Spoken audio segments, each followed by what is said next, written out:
Israeli Prime Minister Benjamin Netanyahu has reiterated demands that UNIFIL temporarily leave Lebanon's combat zone.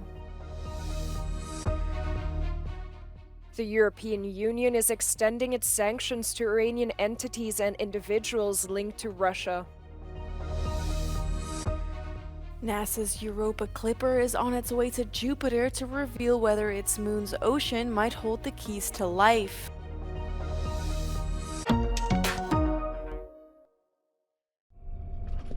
Israeli Prime Minister Benjamin Netanyahu has reiterated demands that United Nations peacekeeping forces in Lebanon, known as UNIFIL, temporarily leave the combat zone. International criticism is growing after Israeli forces have repeatedly fired on UN peacekeepers since invading Lebanon 2 weeks ago. In a video statement released on Monday, Netanyahu rejected allegations that the Israeli military deliberately targeted the peacekeepers. The charge that Israel deliberately attacked UNIFIL personnel is completely false. It's exactly the opposite. Israel repeatedly asked UNIFIL to get out of harm's way. It repeatedly asked them to temporarily leave the combat zone, which is right next to Israel's border with Lebanon. Stefan Dujarric, spokesperson for the UN Secretary-General Antonio Guterres, emphasized that the attacks on its peacekeepers may constitute war crimes. Attacks against peacekeepers are in breach of international law, including international humanitarian law, and they may constitute war crime. He called on all parties, including the IDF, to refrain from any and all actions that put our peacekeepers at risk. The UN Security Council has reiterated its support for UNIFIL's role in supporting regional security, as well as its support for the peacekeepers' continued presence in southern Lebanon, despite Netanyahu's calls for their removal. The European Union is extending its sanctions to 7 Iranian individuals and 7 Iranian entities linked to the shipment of missiles to Russia. Among them are several airlines, the country's deputy defense minister, and important members of the Iranian Revolutionary Guard. Their assets will be frozen and they will be banned from entering the European Union. This was one of the decisions taken by EU chief diplomat Josep Borrell, who reiterated the European Union's disagreement on the Middle East conflict.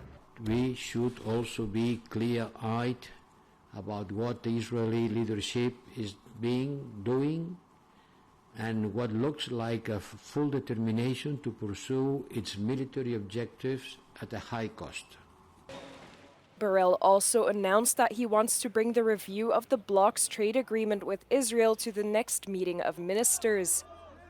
Spain and Ireland called for its suspension months ago if the country is shown to be violating human rights. But neither Madrid and Dublin's demands nor the High Representative's intentions are shared by several EU countries. Among them is the Czech Republic, who said on Monday that they are not closing the door on arms shipments to Israel. The European Union is to toughen its air pollution limits, bringing them closer to what is recommended by the World Health Organization. Environment ministers signed off the stricter limits at the Environment Council in Luxembourg. But some countries expressed their reservations about meeting the deadlines. Malta, for example, claims it would be impossible for it to meet the new limit on nitrogen dioxide, and Germany welcomed a clause that allows governments to postpone the deadline until 2040. They also sought reassurance from the European Commission that it will not be forced to restrict car driving or close industrial plants.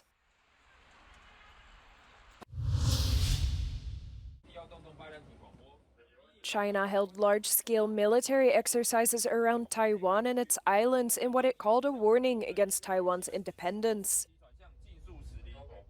The drills come days after Taiwan's President Lai gave a speech on Taiwan's National Day. He said China has no right to represent the island and declared his commitment to resist annexation.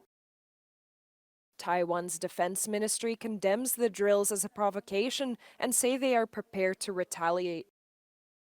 军这种非理性的挑衅军演，不但会危及台海的安全情势，无益于两岸关系的良性发展，更严重地破坏印太区域的安全情势，威胁以规则为基础的国际秩序。China have increased its military exercises around Taiwan in recent years. In May, similar large-scale drills followed Li's inauguration. China has previously said Taiwan's independence is a dead end and that annexation by Beijing is a historical inevitability.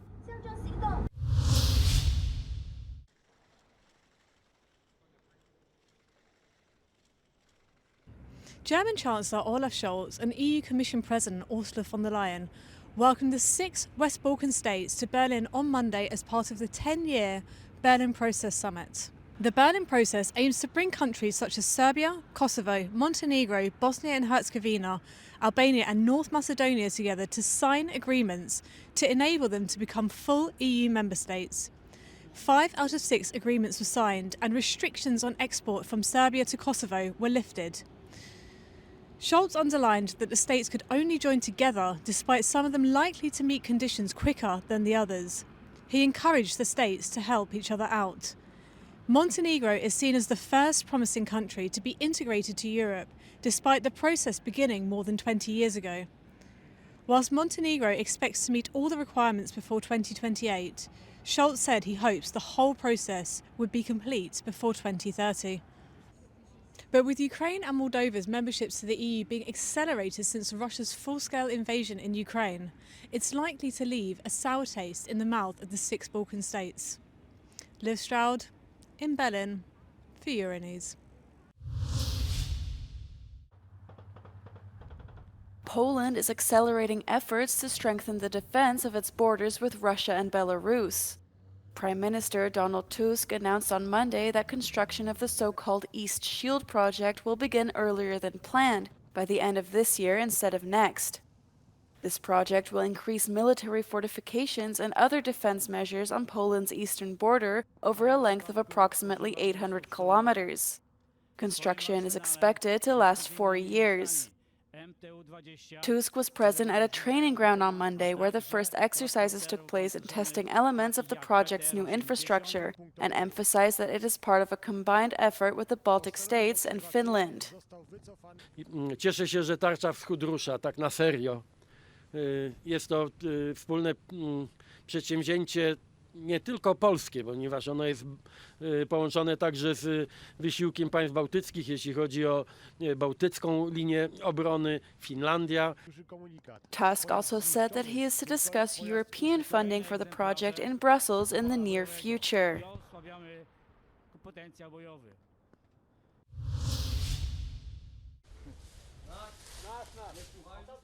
The European Peace Facility was created before the Ukrainian war as an instrument to enhance the EU's ability to prevent conflicts. But the Russian invasion changed it all.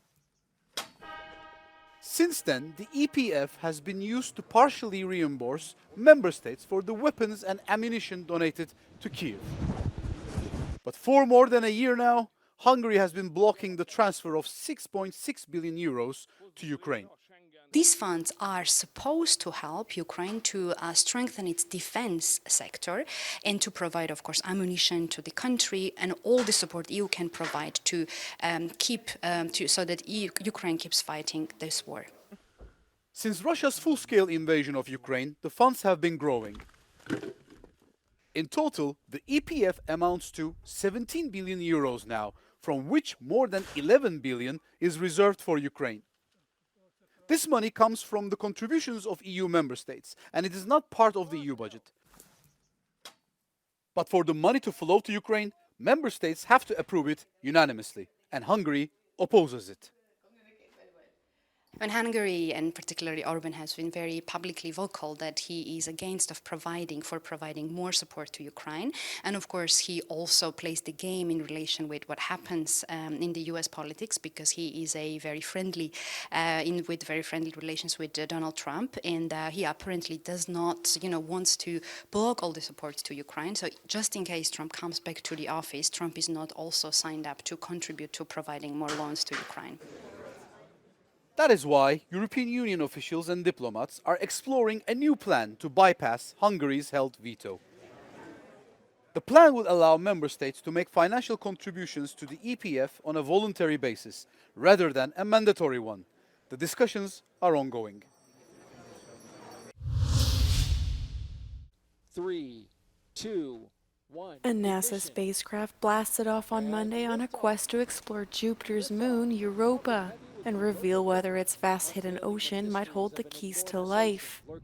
It will take Europa Clipper 5.5 years to reach Jupiter.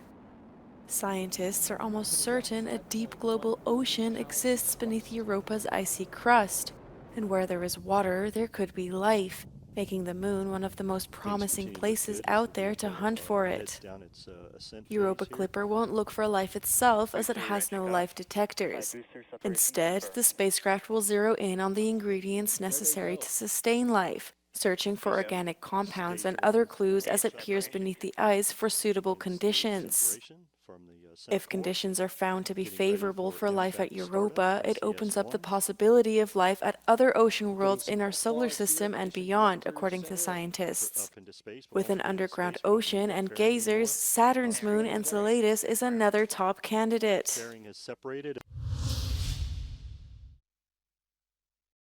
3 US-based men won the Nobel Prize in Economics for studies on how institutions are formed and affect prosperity. Daron Acemoglu was amongst the trio of winners and said over a video call he never expected the accolade. In memory of Alfred Nobel. You dream of having a good career, but this is over and on top of that, so it's a great surprise and honor. The research explored how different colonial strategies led to institutional patterns in Europe that have persisted over time. Simon Johnson, MIT, came